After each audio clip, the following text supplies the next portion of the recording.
There's a scar on your right arm that tells a story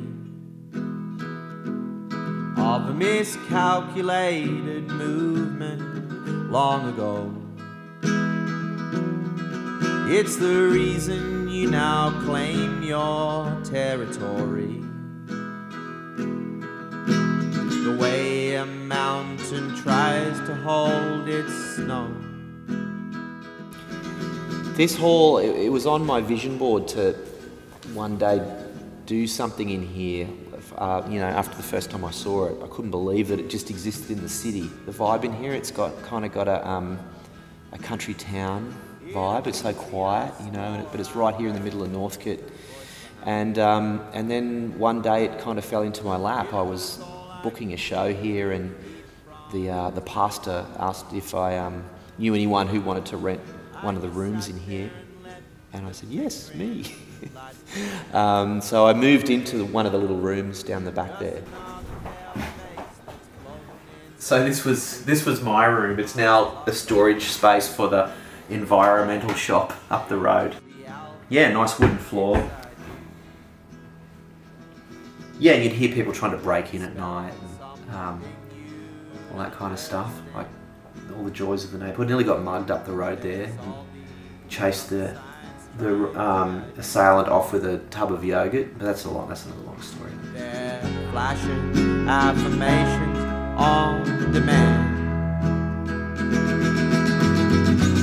Away with those demons and devils and pain. Away with the days till I see you again. Away with that garbage that passes for art. Away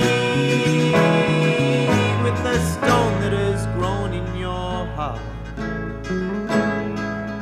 Set up a little desk in there, put a couch and a Space Invader machine, and brought all my records and books, and just set to work writing this record, really. So, and then the hall itself gets used for things like Tai Chi and ballroom dancing and meditation, yoga, all this stuff. And then in between classes, I would just kind of sneak in here and use the space as somewhere to write and just sing, and that's pretty much where this album came from. All these are the signs trying to guide you, like a broken street light that's flashing all night. It goes on again, off again, off again, on again, away. I love isolation. Isolation's a big part of the creative process, I think, and finding a space like this hall and kind of just locking myself away is kind of a glorious feeling for me. And I think I've just conditioned myself to it because I know I'm so distracted by other people and environments. So I've had to force myself into isolation a lot. But yeah, I do. I've come to really, really enjoy it. And just when you're not writing, you're reading, or you're, just being completely, having that precious time to be completely creative. Days till I see you again. Away with that garbage that passes for art. Away with the stone that has grown in your heart. There's a scar on your right arm that tells a story.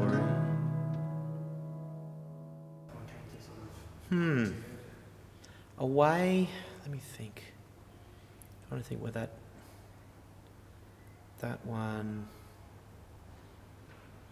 Yeah, Away was kind of maybe the only one that wasn't written here, but I just wasn't sure if it was even a good enough song, and that was one of the songs where Zoe and Leah were both really were really encouraging. They said, "No, this is a good song." So I thought, okay, well, maybe it's got a Guernsey for the record. Maybe if it wasn't for them, I wouldn't have put it on there. I don't know. I guess it's the most simple lyrically. It's kind of like one of those like tea towel affirmations or something, just away with the demons and devils and pain. It sounds like kind of like Irish folklore mantra or something. I don't know. It just was. I didn't know if it was too simple or. But people seem to think that it's got the melody has an emotion in there as well, so carries it. And so yeah, it's one of those, another mysterious song. It's hard for me to comment on it. The Spin, take 4.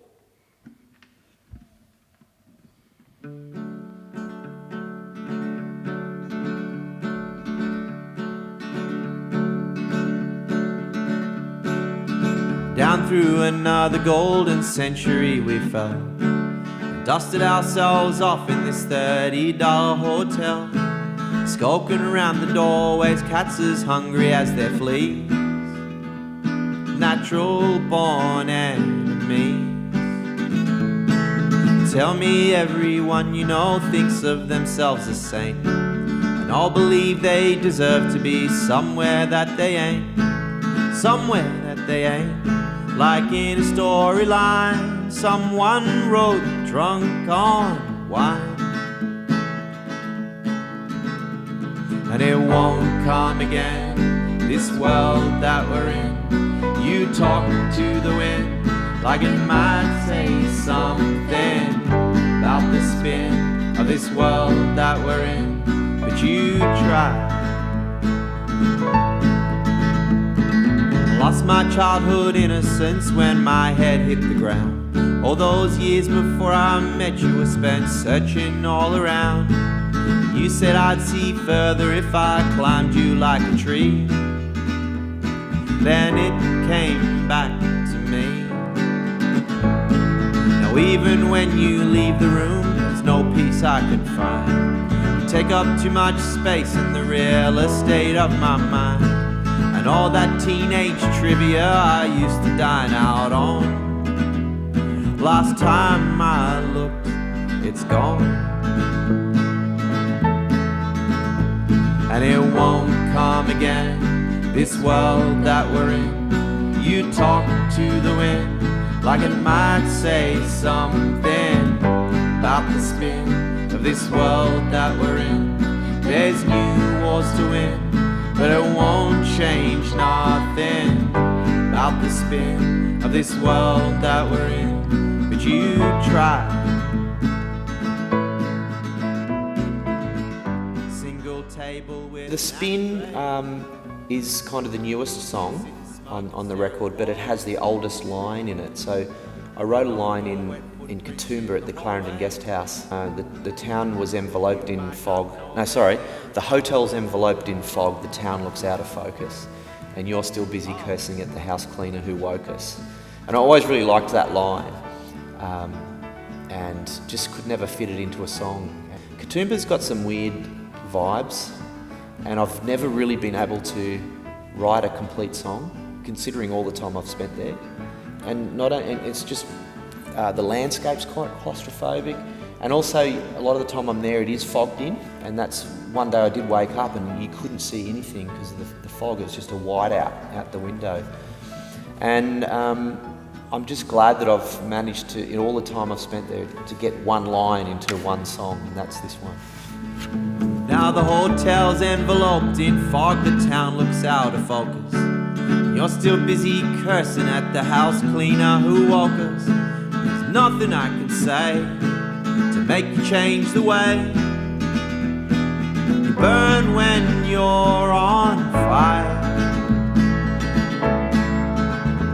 And it won't come again, this world that we're in. You talk to the wind like you might say something about the spin of this world that we're in. There's new wars to win, but it won't change nothing about the spin of this world that we're in. You talk to the wind like it might know something about the spin of this world that we're in, but you try.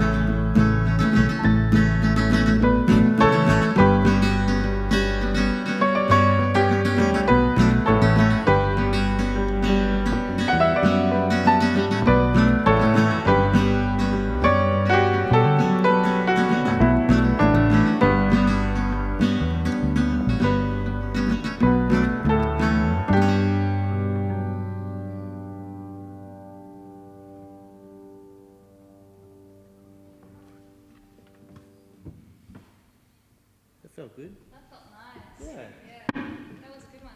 That was nice at the end, Jesse. I feel like with every album I've made, there's just been an obvious path to take, and I've never planned any of them too much. I'll often meet someone who will lead me to a studio or an engineer, and it's the same with Jesse. Getting to know him has been a real great thing, and when he was interested in this project, it just seemed, just meeting him and just getting to know his personality and his passion for projects, it just seemed like the right idea, and it proved true, the intuition. So a lot of this record is his kind of passion for the songs and the sounds, and I felt like he had pretty well-formed songs when he came in. I remember there was one or two, and he'd be writing the lyrics while we were in there and having to decide or sign off on lines for particular verses, and he'd ask us what we thought. And but the songs were there, but I guess the arrangements were quite spontaneous, and between Dylan and Darren, myself, Zoe and Leah, we sort of came up with it as we went along. it gives me oxygen, this new band. It's always great to meet a new bunch of people and to have them just influence your songs a little bit. And they're all just phenomenal players and singers. And Leah's kind of, if it wasn't for Leah, it might not have happened, because she introduced me to Jesse. And Leah's just so encouraging. I was talking to her about writing, and often, you have these blocks and stuff. So she would photocopy poems for me, to her favourite poems, and I'd keep them in my little room in there, and would hopefully kind of, get your brain kick-started again, or your inspiration kick-started. Yeah, she definitely has an influence on the record.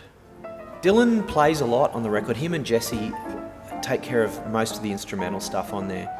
And Dylan I met when I was putting together a band for an Aboriginal singer that I brought over from Western Australia, Kankawa Nagara, Olive Knight. And we played here in this hall. And Olive is quite an interesting singer, because she has her own inherent rhythm and often drops beats and adds beats, and she'll add sections. You just really have to be on your toes to follow her, and I was really impressed. It felt like Dylan had played with her all his life. He just followed everything she did. Dylan said to me, if you ever have anything, in the future, I'm always up for playing. And so I'm a sucker for that kind of enthusiasm. So I'm like, yeah, I got tons of stuff, so you're welcome to come and play. And so he did. He came along, and a lot of these melodic bass parts just kind of popped out of him on the first take. So he's just a joy to have around. Zoe makes a big kind of impact on the record. She sings her own song, and then we also sing a duet, and 2 duets actually on the record. So she's on a lot of it, and then a few other harmonies here and there.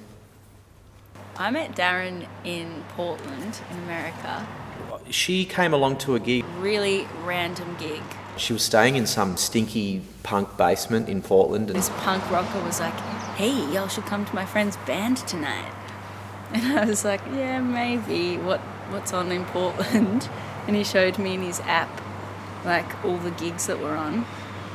And then I was scrolling, and I was like, oh, punk stuff, I don't know any of these. And then I saw Josephine Foster and Michael Hurley. I was like, yes, I'm going to that.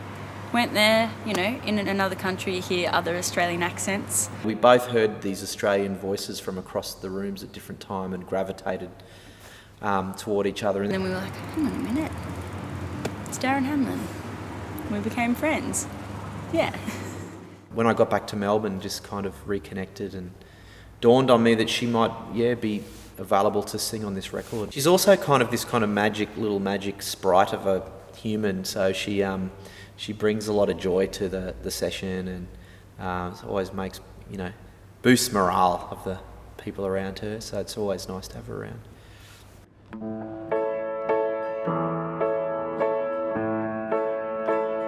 Write More Songs started as the melody first, and I knew it was a melody that I probably couldn't sing. The range was too big, so I knew that someone else was going to come along that was going to sing it. But as far as the lyrics go, it was one of those magical ones that just kind of wrote itself in here. I just played the chord progression over and over, and the lyrics just all just kind of absorbed out of the floor into my brain somehow. Yeah, I don't know. It was just one of, every now and again there's one of those magic songs. Your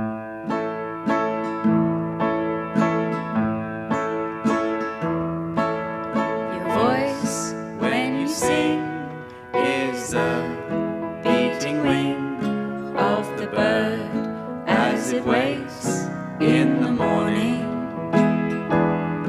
just a soft rush of air that's always been there in this world full of hurt and noise.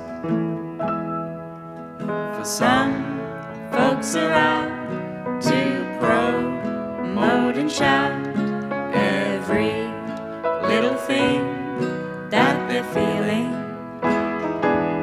but you make subtlety and art, even your own heartbeat eludes all the doctor's toys.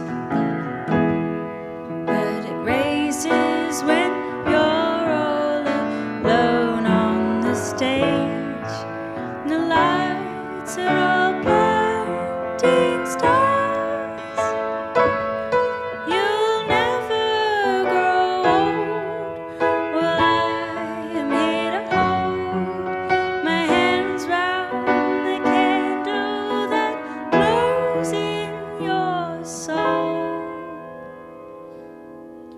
A ribbon of silk could uncurdle milk, crumbs out when you're performing. He wrote that as a present for Shelley, actually, and just wanted to get me to sing it and gave it to her as a gift. But I just think it's such a beautiful song, so lucky to be singing on it. Though it's much better had wrapped round your